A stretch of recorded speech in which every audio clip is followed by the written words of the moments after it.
Well, welcome everyone. This is Virginia Parsons, your Hangout mentor and the host of the Inspirational Business Women show, where it is my passion and my purpose to bring you, the entrepreneur, a goldmine of entrepreneurial tips, strategies, and advice to help you grow your business from inspirational business women in the know. And I've got just that woman here today. I'll be introducing you to her in just a moment. First, I want to say thank you for being here. I know your time is valuable, and I appreciate you taking the time to spend it with us here today. And I want to make sure that you just pick up some of the wonderful tips you're about to receive and take action on them. Then I'll know that I'm fulfilling my purpose for you.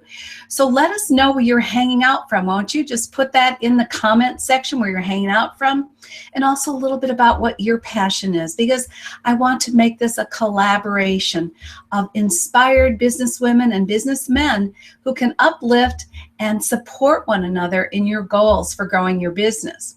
Now, today's show is sponsored by hangout-marketing.com, where you can receive a free Hangout marketing assessment that's going to measure your skill set and your knowledge base, not only in using Hangouts on air, but also all these other powerful new live stream broadcasting platforms that are available for you.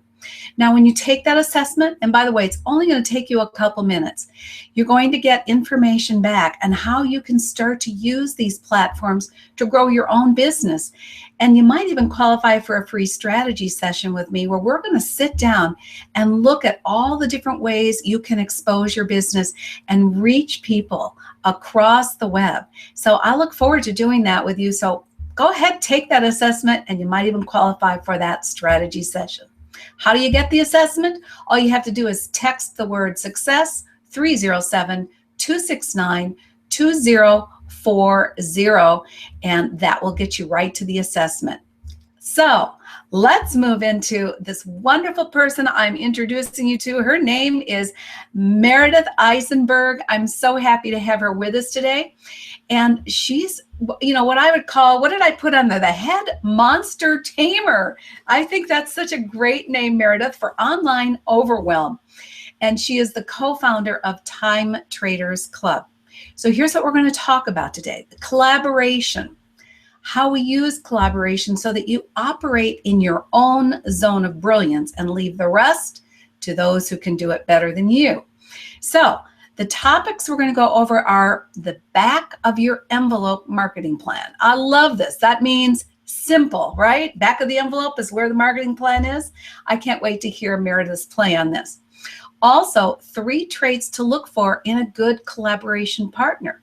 And finally, we're going to talk about bartering, the pros and cons of it, and how you can make it work for you. So Meredith, go ahead and unmute yourself. I see you already have. Great job. And come on in and say hi to everyone for us. Hey, everybody. I'm so happy to be here today. I'm really excited to share with you what I know. All right. Well, I know they're going to be excited about this. I have really hyped this up, Meredith, because I think most entrepreneurs, especially solopreneurs, small business owners and new striving business owners experience this whole feeling of overwhelm. Like, I know the number of hats that I had to, put on and still, quite frankly, put on in a day's time to run my own business. I'm working from home, and I love that aspect of working from home, but then, you don't have necessarily a whole team around you here. I do have some virtual partners, and I know that you're going to talk about that a bit more because you have discovered yourself, I know through your own experience and background, that this is really needed. So I know our audience is very interested in, first of all, how you got to develop this idea of Time Traders Club, and what happened in the beginning, and what kind of overwhelm have you experienced in your own life? So that's a big open-ended question. I'm going to let you run with it. Well, I would actually start from the very, very beginning and try to make a long story short, but it's still a little bit of a long story. So I guess about 9 years ago, I lived in Washington, D.C. I was a public information officer, but I also was mom to a 3-year-old and lived on the opposite side of the country from my family. And so my family, some of them are in Utah and some of them are in California. And so my husband and I got together and said, we have to move west somewhere. Very broadly, west somewhere. About an hour's flight from Utah, California. We don't want to live in the same town as everyone. So he's an engineer. He started looking for jobs in alphabetical order, and we landed in Albuquerque, New Mexico. Well, that's awesome, except that the economy in Albuquerque was very different than in Washington, D.C. And so my job, which was a mid-level, public information officer for a pretty big government, didn't really exist in the same way in Albuquerque. And so I'm like, I want to spend more time with my child. How can I make this work out? So at that time, I saw an ad for a virtual assistant school, Assist You. So I did that, and I got certified, and the county that I worked for even let me stay 6 months on virtually from New Mexico, working for this county in Virginia. So I got my first taste of virtual life because my first client was my previous employer. And so I said, okay, I'll be a virtual assistant. Okay, here's the problem with that, is that it was really unclear what the boundaries of my job were. And I love to learn, and I don't like to say no. And, like a lot of us women, I'm a people pleaser, right? So I got to the point where I was doing everything for everybody. Anything anybody would ask, even if I didn't know how to do it. Oh yeah, I need these changes made in the code of my website. So here I am on Google, Googling PHP code fixes and crashing people's sites because I didn't know where to put the semicolon in. It was insane. And I had clients literally, because I had trained them to expect me to do anything, anytime. They literally were, I would say, oh, I'm going on a road trip. So I'm driving in the middle of the desert in Arizona, and my client from New York says, can you pull over and do this for me now? I'm like, I sent her a picture of the sagebrush and said, not really. There's no way, you're lucky to get a cell phone response from me, But it got crazy because I was doing too much. And so my rates never really went up very much because people don't pay for generalists. And although I could do as good of a job writing copy as a copywriter, people just saw me as their admin who did everything, here, let's find someone who will do everything for us. And so that wasn't a really good plan. And I probably, if I were to do it again, I would have come out as a PR consultant, really niched in, because that's what I was doing. Then, pay me $40 an hour and I'll do anything you want. And so I was doing too much, and I didn't have boundaries. And I did that for about 5 years. And then I started to see, what is it that makes people succeed? Because some of my clients, and some of my clients are still my clients from those days, have succeeded wildly. They have $500,000 businesses. I've helped them done the back end and all of that. And so it's like, what separates those people from all the clients I've had that just never stuck? Like, they're really smart, and most of my clients are women, not on purpose. It just works that way, right? They're really smart, really intelligent women, just as smart as the people who've succeeded. What's the difference? And the difference is outsourcing, really, and really honing in on what you're good at, the one thing, and sticking in that realm rather than trying to do 1,000 different things kind of, like at a B+ level. Get that one thing that you're good at and do it at an A+ level. So then I thought, well, okay, I need to take my own medicine here, queen of doing everything, right? What's my skill? Well, my skill, it turns out, isn't techie girl. I'm good at techie girl, but I'm not the world's best, amazing techie girl. My skill is knowing a bunch of people, knowing a bunch of resources, and figuring out really creative ways to put that together for people. So I started the Time Traders Club, which allows people to stay in their zone of brilliance and get really good at what they're really good at, and let somebody else be really good at what they're really good at. And that way everybody wins, because you're spending time doing what you love to do, and you're not spending time learning how to proofread your PHP edits in WordPress and crashing your site. Yeah, so you said a lot in those few minutes. And so I want to go back and revisit a few of them. First of all, you had 15 years of award-winning PR experience, yes. And yet you didn't even create your own boundaries around what you were willing to do for people. As you said, you were a pleaser. Oh, yeah, I can do that for you. And if you didn't know how, hey, I admire your determination to say, I can go learn that. That's fabulous, except that's not very good leveraged use of your time or your talents. Right. And I think we should start with that. Boundaries. We all need to define our boundaries in life. Right. And determine where we really shine. And that's what I preach all the time. You can see my little logo down there that's shine. Where do you shine? Mm-hmm. And that's where you need to step out and let the world know that you do it, and not necessarily all the other things. Unless, of course, as a beginner entrepreneur, you don't have the cash flow coming in and you just really need to do a few more things for yourselves. So let's move this whole concept into this marketing plan that you have simplified. And I love the term back of the envelope marketing plan. Where did you even come up with that idea? Well, because I wrote my marketing plan on the back of an envelope, really. Jasper and I were sitting at lunch. We have a favorite nacho place that we go to, and he was having his beer. And I'm like, we've got to come up with a marketing plan for this thing that we're putting together. And so he's like, okay, let's do it. And so we literally got on the back of an envelope, and we have our 6 steps. They spell Dapper. I really wanted them to spell Draper, like Don Draper, but I couldn't quite get that to work. So they spelled Dapper. And we just answered the 6 questions. And that gave us enough to go on that we could measure things against it and tell if we were getting off path. Because the biggest thing that overwhelms people is lack of clarity, right? So clarity is really the tamer of the online overwhelm is clarity. And if you've got that, and if you have things, if you have something to measure against, if you have, as I say often, like you can be a puddle with no boundaries. That's not very effective because it doesn't move, right? So as soon as you put banks into the river, you get some momentum and you get some force. And so this back of the envelope marketing plan is the beginnings of boundaries to your river so you can make progress.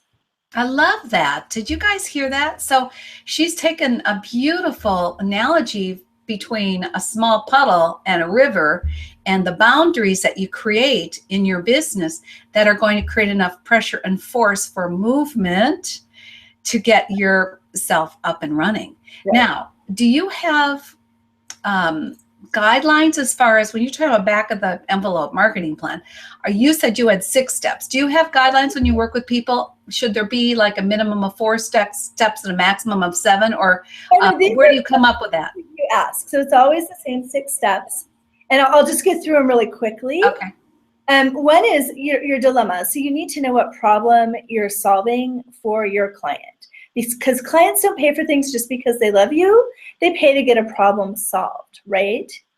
So the next one is A, and so that is awareness. Like, how do you get people to know you exist? How do you stop being the best kept secret in your area? The next one is participation. How do you engage with people? How do you get them to come make comments on your Google Plus, How do you get them to play with you on Facebook? How do you get them to know, like, and trust you? The next one is purchasing. Obviously, that's what people think of as the marketing plan, is the P, that second P, but that's just like 1/6 of the whole thing, right? And so then after that is enjoyment. And so that's, how do you treat your customers? How do you get them to use the product? Because it doesn't do you any good to have a product that people buy and then they don't buy from you again. It's much easier to get people to buy from you again than to get them into your community, because they never thought I wanted referrals. It just didn't occur to them. They're like, oh, you want more clients? Don't I keep you busy enough? I'm like, well, you're 10 hours a month. Not really. And so you have to have a system in place so that it's easy for people, so that it's a click of a button. So it's super easy, having the affiliate program in place, knowing, being able to give people a link is really an important part of your marketing plan. And as I said, people tend to concentrate in the middle piece, that participation purchase. And there's so much more than that. But if you can make an answer to those 6 questions on a sheet of paper, you are going to have a pretty clear, pretty comprehensive plan that you can move forward with. I love that. So you're basically putting it into the form of a question when you go through these six steps, so to speak. You're asking about what is my ideal audience's problem. What solutions am I going to be bringing to my ideal audience? And then how will they become aware that I even exist? So how am I going to get the word out about what I do? And, that's my passion, teaching people to step out of their shadow and shine as the go-to expert. So that's the second part. Then participation and engagement. So that is asking the question, how am I going to get my audience to engage with me, to connect and relate to me, so they can trust me as the expert to solve their problems? Right. I'm getting it. Okay. 4 is where you make the money. Right. 4 is where you have a real business. And that is where, how am I going to get people to actually purchase from me, which, many people talk about, as your sales funnel. 5 is enjoyment and customer relations. Okay, I see that 2 ways. How am I going to set this business up so I enjoy my work rather than feeling overwhelmed? That's one part of it. The other part of it would be, how do I set this business up so that my clients, my customers, my ideal audience enjoys working with me? Right. And so they actually use it. And so they actually get the results. Perfect. That's important. Purchase that are still on your hard drive that you haven't had time to go through yet. Oh, I know. That's a pet peeve of mine. I hate it when people buy something and don't use it. It sits in there, as they say, on their hard drive or on their shelf. People are like that. I mean, I would say probably 75% of the people who buy even these expensive classes don't finish. Maybe even 50%. One of those pieces in there, you might add priority. Yeah. Prioritizing. But then finally the referral. And I love that you put referrals as one of the steps, because I agree with you. I think we forget about it. We forget to ask for it. We forget to make it easy for people to give referrals. I think that's really important. I hope that you are all getting these 6 steps and are already got some ideas going in your brain as to what maybe you're missing in your own marketing plan. Right. So Meredith, you have actually, while we're on this topic, you have a 30-day marketing challenge that helps people implement these steps, don't you? Yeah, it goes through, it's 30 days, but it's 8 lessons over the 30 days. And it goes through each of these steps. So each lesson's about 20 minutes, and you get homework and you get a little worksheet to fill out. So if you need a little bit more than back of the envelope and you want to fill out your worksheets and you want to get some insight, I brought members of the Time Traders Club in who weren't experts in some of the areas that I wasn't an expert in. And so they're giving you their best advice through this too. And it's a really good way to get sort of a solid place, especially as we're moving into the new year, a solid place to start, really, and to really have something to measure against, to have your banks, so that you really, know where you're going and can say, does this fit into this? If I'm helping my customers solve the problem of outsourcing, why am I making graphics on the site and charging for them? That doesn't make any sense. It doesn't go into that plan. It's not solving their problem, really. And so you need to stay within your banks. And so the marketing plan provides that for you. Well, that sounds perfect. So we're going to post a link for you if you want to take a look at that 30-day marketing challenge. And it is going to be timetradersclub.com/Virginia. I will put that into the comment section in a little bit. But just know that if you need a little accountability to get ready for 2016, this would be a great time to do it, because they're just entering into that time of year when we're thinking about, okay, where do I want to take my business in the next year? Well, this is going to help get you set up for that. Yeah, and we do have a group that goes along with the challenge. So we're all posting our answers to the homework, and people are giving really good feedback to each other. It's like, well, you know, I'm a member of your target audience, and what you state is the dilemma. Does it resonate for me? So that is the kind of feedback people are giving in the group. So terrific. All right. Well, let's move into the traits of finding a good collaboration partner, because we promised to share with people how they're going to get out of overwhelm so that they can shine in their own brilliance. So I know you have 3 traits to share with us. So go ahead on that. okay, so the first trait is that you can communicate with each other, right? And so that when you're having a conversation, it's really clear that the person is understanding what you're saying, because everybody sort of has a different communication style.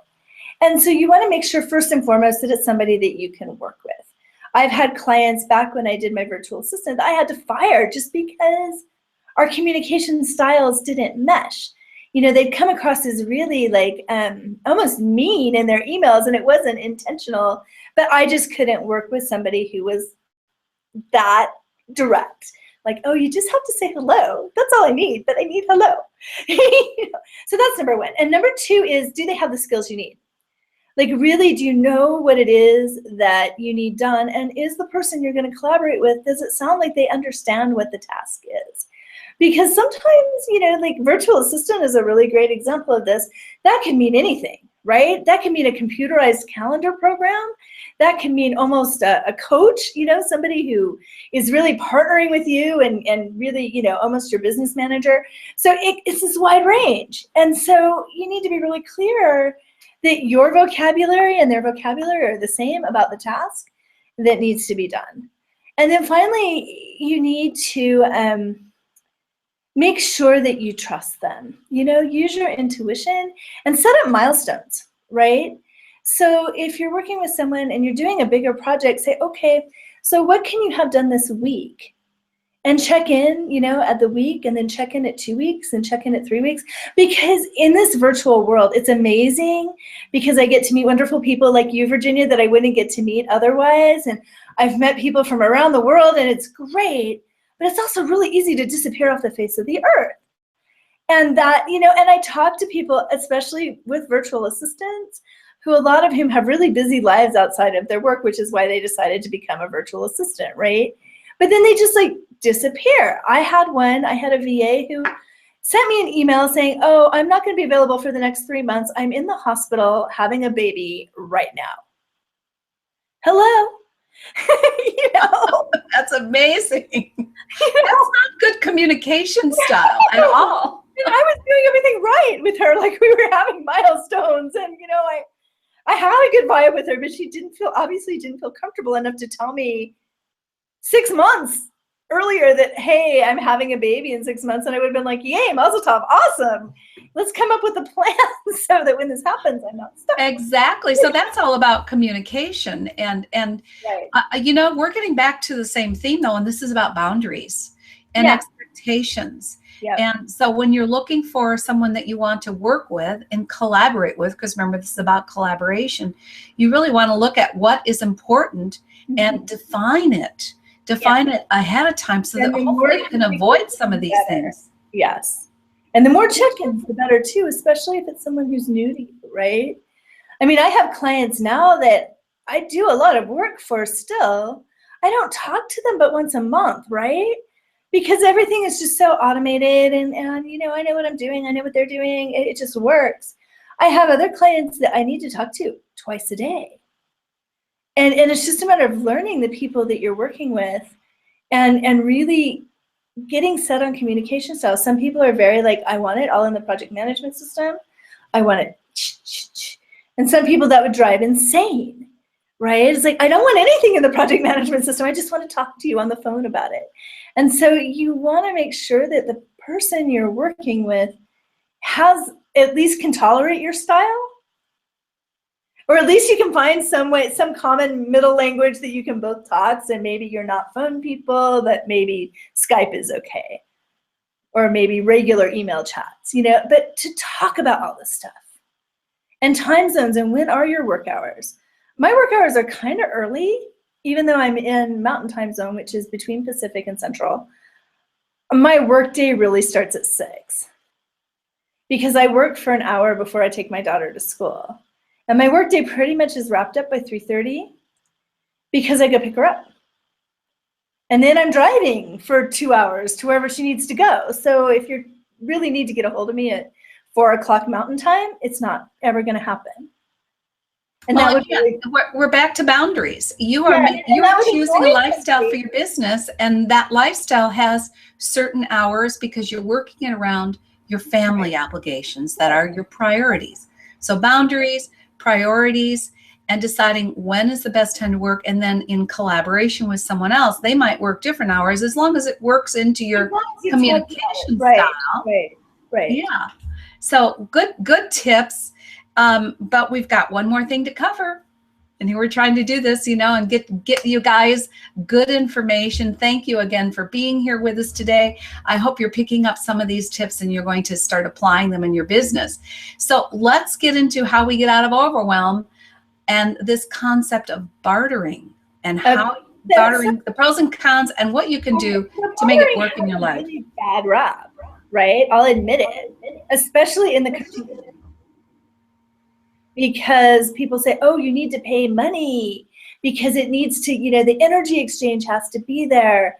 And so there's that whole thing. And people end up, the first problem that people run into is it gets really uneven, right? So like, let's say I'm a virtual assistant and my rate is $20 an hour and I barter with a coach whose rate is $500 an hour. So the coach says to the VA, you can just be my VA and I will give you an hour a month of my time. Really? That's not really fair to either party because the person who's the VA isn't going to give you their best work because they feel a little bit taken advantage of. And I know so many people who've gotten themselves in this sort of situation because they have stars in their eyes. They're so honored to be working with this particular guru or particular coach that they let themselves get taken advantage of. So that's like the first issue. The second issue with bartering, other than determining value, is do you have something I want and do I have something you want? I've been on some really ridiculous Skillshare sites where people say, oh, I will teach you programming language if you teach me to play the harmonica. Well, what are the chances that those people are going to show up in that space together, right? That the harmonica player who knows programming, So that's the second problem.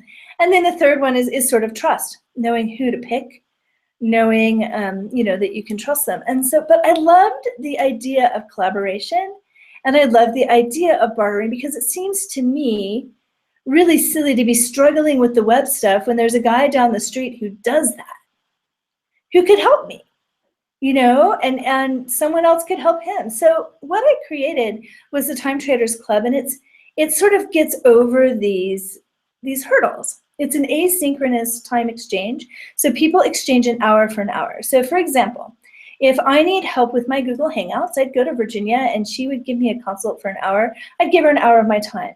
So Virginia says, you know what, I need to strip out the audio out of all these Google Hangouts and I want to turn it into a podcast on iTunes. And I want to know how to get into New and Noteworthy.